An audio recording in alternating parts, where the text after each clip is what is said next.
Boa noite, a paz do Senhor Jesus. Eu quero louvar a Deus em gratidão por mais uma oportunidade de estar gravando este vídeo que postarei no Facebook, que postarei no YouTube. Esse vídeo não traz minhas palavras, esse vídeo não traz coisas banais. Esse vídeo ele traz uma mensagem de Deus para a minha e para a sua vida.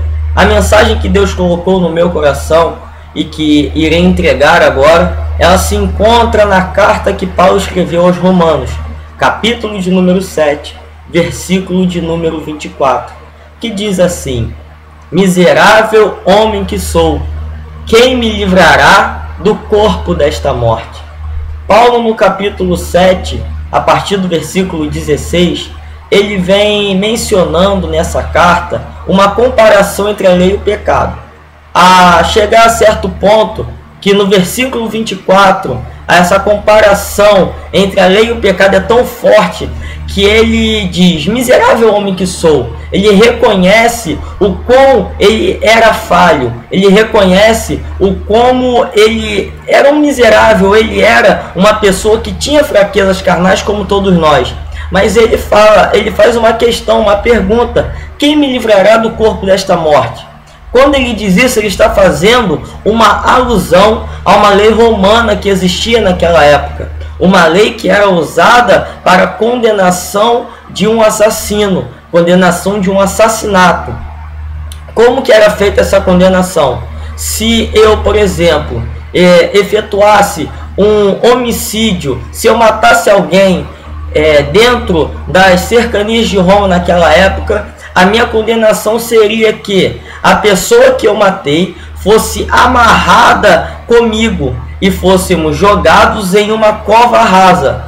Para o quê? Conforme o corpo dessa pessoa morta fosse apodrecendo, o meu corpo apodreceria junto. Conforme o corpo dessa pessoa fosse se deteriorando, isso trairia doenças para mim, isso me levaria para a morte. Mas não seria uma morte rápida, seria uma morte lenta, uma morte com muito sofrimento, com muita agonia, com muita dor. Mas essa lei tinha um inciso que permitia que essa pessoa que cometesse um homicídio, a pessoa que matasse alguém, ela tinha como ser inocentada através de um ato. Um ato bastante complicado, não era um ato simples. O ato seria ser o pai da pessoa que matou, o pai do assassino resolvesse ir no seu lugar. Ora, mesmo o pai não tendo cometido algum delito, mesmo o pai não tendo matado ninguém, mesmo o pai não tendo oferecido nenhum mal a alguém na sociedade, ele teria que escolher. Ele, se quisesse ver o seu filho salvo, se ele quisesse ver o seu filho inocentado, ele teria que tomar a iniciativa de morrer no lugar do seu filho. Ele teria que ter a iniciativa de, mesmo não sendo, mesmo ele não tendo culpa alguma, mesmo ele não tendo nenhum artifício que o fizesse ser culpado, ele teria que anular a sua inocência e morrer pelo seu filho. O que isso quer dizer?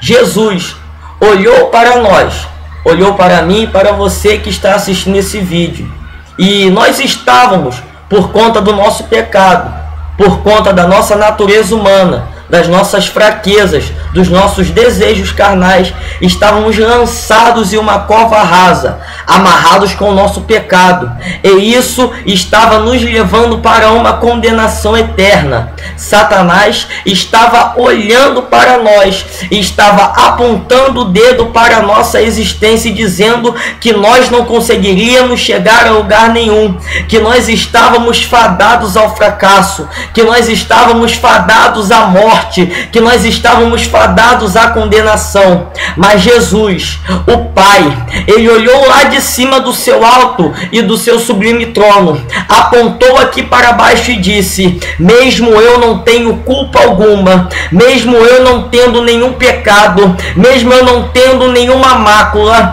eu vou no lugar do meu filho, eu vou descer na terra, eu vou ser chicoteado, eu vou carregar uma cruz, eu serei crucificado, serei zombado, serei cuspido, mas os meus filhos terão a inocência. Como que você afirma isso, Lucas? Você pode estar se perguntando. O que eu acho mais lindo, meu irmão, é que o próprio Paulo, na mesma carta aos Romanos, no próximo capítulo, no capítulo de número 8, ele vai confirmar tudo isso que eu estou te dizendo. Começa assim o capítulo 8: portanto, nenhuma condenação há para os que estão em Cristo Jesus, que não andam segundo a carne, mas sim segundo o Espírito.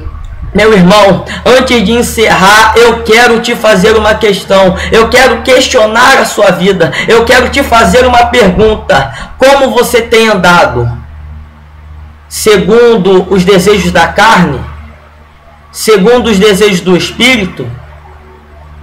Porque só não há condenação para aqueles que aceitaram Jesus, que tiveram o direito de serem chamados filhos de Deus. Aqueles que negaram a si mesmo e carregaram a sua cruz. Esses sim podem dizer: eu sou livre, porque o meu Pai morreu no meu lugar. Meu irmão, Deus está te dando uma oportunidade muito grande. Ele tem usado pessoas para falar contigo acerca de Jesus. Ele tem usado as pessoas para te alertar sobre essa vida no mundo, uma vida que não trará salvação, uma vida que só vai te trazer a condenação eterna. Mas eu quero profetizar sobre a sua vida que a partir de hoje, você, quando tiver uma oportunidade de aceitar a Jesus, você irá lembrar disso que você viu aqui nesse momento. E você vai dizer verdadeiramente: eu quero ser livre. Porque só a liberdade onde Jesus habita. Então, meu irmão, abra o seu coração e deixa Jesus entrar. Deixa Jesus habitar em você, para que você possa dizer que verdadeiramente é livre. Meus irmãos, eu creio que amanhã estarei postando mais um vídeo, para a glória do nome de Deus. A Deus seja dada toda a honra, seja dada toda a glória, seja dado todo o louvor, em nome de Jesus. Amém.